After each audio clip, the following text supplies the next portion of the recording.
A segunda pergunta é: quem está dirigindo aquele carro?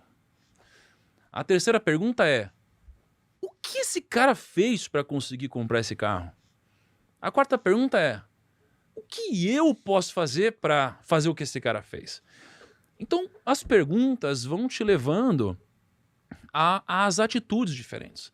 Então, se você for num grau banal e ao mesmo tempo profundo em relação à filosofia, né?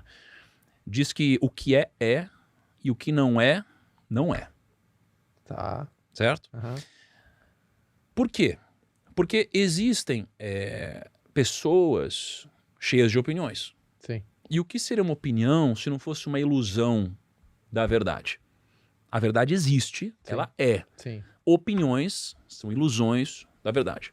Sim.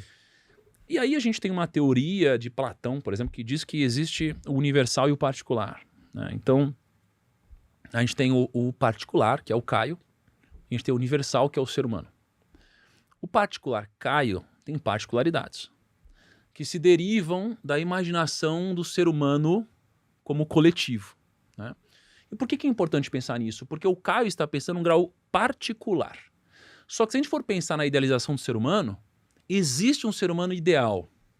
E o que é o ideal? O ideal, ele é o ápice da definição, talvez, da perfeição humana. E existe o Caio particular, que não é o ser humano ideal. Talvez para ele exista um ser humano ideal dentro dele, mas ele é um ser humano particular, que sabe dos seus defeitos. Por que é importante essa reflexão? Porque quando a gente fala sobre pensar diferente, o pensar diferente tem a ver com fazer a próxima pergunta. Então, se o Caio particular existe e existe a idealização, o ser humano ideal, o Caio deveria perguntar: o que então eu deveria fazer para me transformar num ser humano ideal? E assim ele passaria a tomar atitudes diferentes. Então, quando a gente começa a se questionar, o se questionar é o que vai fazer a gente tomar atitudes diferentes. E o que as pessoas fazem hoje? Elas não buscam questionamentos. Elas não buscam questionamentos. As pessoas, elas buscam certezas. E as pessoas que buscam certezas, geralmente são pessoas extremamente conformadas, geralmente intelectualmente pouco desafiadas e pouco desafiadoras. São pessoas que não buscam muita mudança. Não é que elas não gostam de mudança, é que isso não as instiga, porque elas têm uma certa, talvez, limitação que foi imposta às vezes até pela criação delas. Então eu acho que o que faz a gente pensar diferente? Perguntas.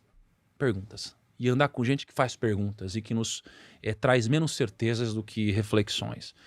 E eu acho que eu tive um pouco de sorte, porque quando eu tinha meus 18 anos e eu comecei a trabalhar no mercado financeiro, eu comecei a cuidar do dinheiro de pessoas que tinham 60 anos, 70 anos e etc. Então todas as certezas que eu vivia, elas eram quebradas o tempo todo e questionadas e postas à prova, porque todo mundo era diferente. Então eu comecei a me questionar o tempo todo. E hoje eu virei esse cara, só que às vezes eu passo do ponto. E aí aquelas pessoas que não estão na mesma sintonia que eu, elas não gostam de estar comigo porque elas ficam bravas com isso. Porque elas querem leveza, tranquilidade, risadas, e às vezes eu vou muito fundo em alguma coisa. Então eu não sei, acho que talvez essas reflexões tragam atitudes diferentes. Como você enxerga a sorte? Você falou desse elemento sorte. Como que é para o negro a palavra sorte? Como que é sorte em grana, sorte em investimentos? Qual que é o fator sorte? Como que você enxerga isso?